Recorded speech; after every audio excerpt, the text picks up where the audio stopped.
Hai, Assalamualaikum, salam sejahtera. Maaflah video ini agak lambat sedikit Siti upload. Ini part kedua. Dah dapat roti kedik tu. Dapat hanya 2 je sebabkan kalau nak minta sampai 4 lah. Dia orang nak makan 2-2, tapi dia orang bajet roti tu dah habis, tanya dapat 2 sahaja.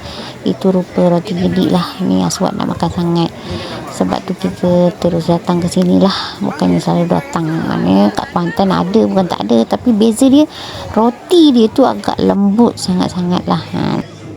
Okey, Siti pula teringin nak makan pulut pagi ni lah. Pulut pagi ni sedap sangat-sangat, cukup rasa dia lah. Lembut, dia lembut. Dia punya kelapa rasa lemak, lembut. Tak rasa macam kelapa tu agak tua lah. Tapi sikit je lah. Siti kongsi dengan cik suami makan. Tengok orang belakang tu beratur untuk ambil roti kedik lah, roti bakar telur macam tu. Siti dah makan nasi berlauk separuh, bagi Aswad separuh. Cik suami dah makan nasi dagang satu. Waktu tu nasi berlauk Siti tu baru sampai.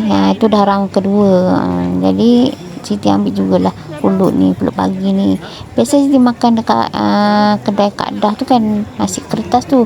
Tapi rasa nak makan sangat, Siti ambil lah dulu makan untuk pagi hari ke-2 Siti ke Kelantan. Ni sarapan pagi lah bagi siapa-siapa yang tak datang ke kedai kopitiam ni. Inilah rupanya bahagian hadapan dia.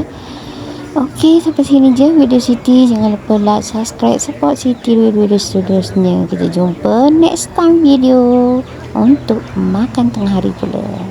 Assalamualaikum, bye.